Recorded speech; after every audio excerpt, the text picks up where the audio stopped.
What's going on, TTC? Welcome back to the new Rob Report. Getting ready for Week 5 against the Indianapolis Colts at Lucas Oil Stadium. First of all, let's go on and say hats off to our Seattle Seahawks. We're a quarter of the way through the season, and we are undefeated. That's a feat in itself. And I'm not saying I'm expecting us to lose on Sunday, but if we were to lose, or if we lose any games, starting off 4-0, going to 4-1, even 4-2. I mean, going 4-0 to start off your season is a good way to get yourself to the playoffs. Being 2 games up on the rest of your division is a good way to win your division. We're already on our way home. This week we have another big game. The Indianapolis Colts. Man, am I reading this right? Robert Mathis already has 7.5 sacks? How the hell do you have 7.5 sacks in 4 games? Andrew Luck is a good quarterback. Definitely going to be better than Matt Schaub. He's already proven himself to be an elite quarterback. At least in my book. I think he's already an elite quarterback. He's obviously not. He still has some stuff to prove, but I think he's there. Reggie Wayne. Reggie Wayne, always a consistent threat against any defense. Reggie Wayne's already got 22 catches this year. A little over 300 yards and 2 touchdowns, so he's in the mix. They have this guy named Fleener, Kobe Fleener. They're tight end, making big plays, You know, Seattle gave up that touchdown on that seam route to the tight end on Sunday against Houston. So we got another tight end threat this week with this Fleener guy. I think Earl Thomas will be a little more keen to watch for that seam route this week. Can't give up that seam route, especially at that part of the field where they were at. Because that seam route is a touchdown to whoever runs it. If you give up that seam route, that's 6 points, usually. You know, take away that seam and give up the underneath play, but you cannot give up that seam. That seam route will get you 6 points, or will get you giving up 6 points. So that probably won't happen again. The Seahawks going on the road again. This time we're going to Lucas Oil Stadium, the house that Peyton built, that Andrew Luck currently resides in. Now don't get it twisted. I'm spitting off a lot of positive facts about the Indianapolis Colts because they're a good team. But don't think that I'm saying that I think we are not going to win this game. Indianapolis has to come into this game concerned about what the Seahawks were able to do against Houston. After being down 17 points at the half, and being able to claw our way back into that game, okay? Getting that pass rush going, putting pressure on the quarterback is what we're going to have to do. We saw that, you know, letting Schaub sit back there in the pocket, it didn't matter how tough, how strong, how much we bumped these receivers, how strong, how tough we played them. It didn't matter. If the quarterback has time to sit in the pocket, he's going to deliver the ball where it has to go. He can throw away from the coverage. Any quarterback can. Most quarterbacks can. Got to get pressure. Bruce Irvin will be back. Coming off the edge, I'm sure, more often than not. It's going to add another element to our defense. I'm sure it's going to help the pass rush. Get that ball out of there quicker. At least if passes are being completed, they're going to be being completed for shorter gains. Because Luck's going to get that ball out of there.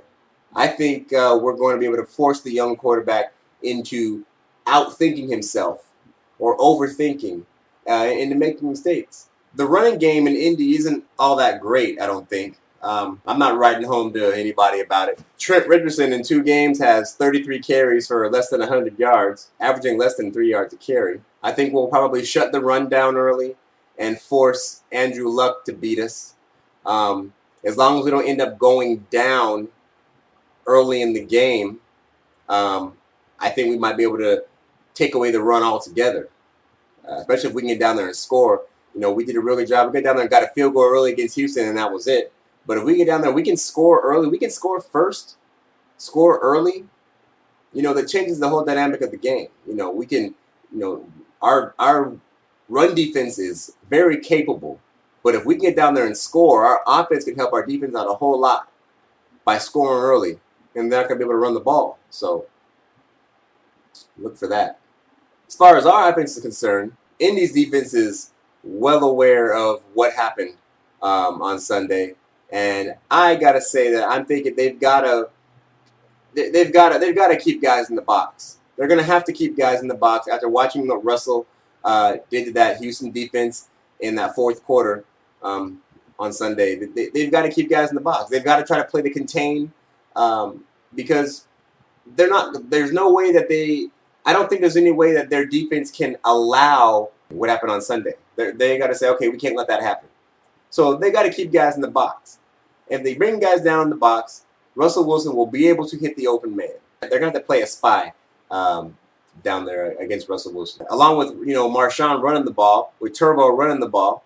That's gonna there's gonna be room down the field. I bet we hit our tight ends early and often in this game. I don't think that Houston or who are we playing again?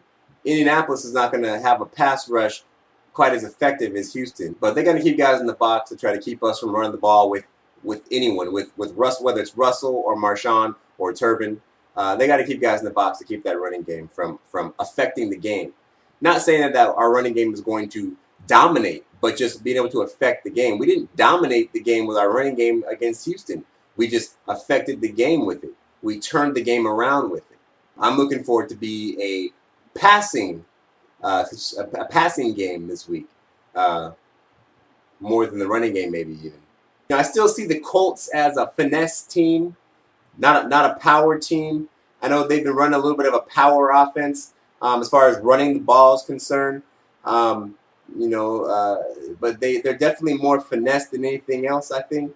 And I think Seattle being so physical on both offense and defense, I think we have what it takes to go out there and just overpower this team. I think, we get down there and bump these receivers off the line, disrupt the timing of their passing plays. They try to run power against us, against our front line, our defensive line. It's just I don't see it working. I don't see it working. Their power run is not going to work against us. I highly doubt. So that all said, I'm seeing Seattle walking out of there with another victory. I'm seeing us going 5-0, and if we go 5-0, who knows? Who knows? Because after Indy, we have the Titans at home win, and then the Cardinals and the Rams. They're on the road, but it's the Cardinals and the Rams. Now, I remember last year, both these teams beat us, but I mean, this is a whole new deal nowadays. But we have 3 very winnable games. One of them, obviously, at home. You got to chalk that up as a win. I don't think we lose at home this year. But 3 winnable games after Sunday. Very winnable games coming up after Sunday. So I'm not wanting to jump ahead and jump the gun or anything like that. But you could be talking 8-0. You really could be talking 8-0, barring something catastrophic happening in between now and then. So we pull this game off, shit's going to get real quick. As a matter of fact, you can go ahead and throw the next game on there as well, because Tampa, after those 3 games, Tampa comes to the clink. Arizona week 7 and St. Louis week 8, both primetime games, as a matter of fact, prime time. So picture this. Picture Seattle beating Indianapolis on Sunday. Thursday, we have Arizona. NFL Network, primetime football. The Seahawks love primetime football. And then the next Sunday, it's Sunday night football against St. Louis. Primetime football, 2 weeks in a row. That'll put us to 8-0. And then Tampa Bay comes to the clink in week 9. Tampa Bay doesn't even have a quarterback. Well, I mean, they got one, but not good chances for Tampa Bay. Could be looking at 9-0. But then we got to go back to Atlanta. And, then we do our homework. So things are looking real good, assuming we win on Sunday against Indy. Again, that all said, I'm taking the Hawks, obviously. Vegas has given us 3. Not that the spread matters, but Vegas has got us as the favorite. I'm thinking we clean up the mess that we made in the first half in Houston and play a more complete game. I wouldn't be surprised if we go out there and beat Indy in a similar fashion to the way that we beat San Francisco. I know it's not at home. It may not be a blowout. But I think when we fire on all cylinders, we might just be the best team in the NFL, minus the Broncos. They're hot. Broncos are hot. Broncos are hot. They talking about Seattle and Houston being a Super Bowl preview. No way. Houston's not going. Houston probably will lose their first playoff game. They'll make the playoffs, I think, but they'll probably be one and done in the playoffs. Seattle and Denver, I'd make that bet. I'll make that bet. Seattle and Denver.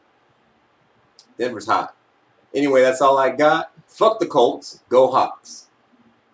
Oh, a little side note. I have got my first recruit to the TTC. New vidmaker, Seahawks vidmaker. Name is Joeseph Webb. His username is Mach183. That's MACH183. Me and Joe actually go back. We actually went to elementary school together back in Bremerton. In Bremerton, Washington, went to West Hills Elementary School together. He's over there giving his opinions and the rundown on how he feels things going on. So yeah. Joeseph Webb, Mach183.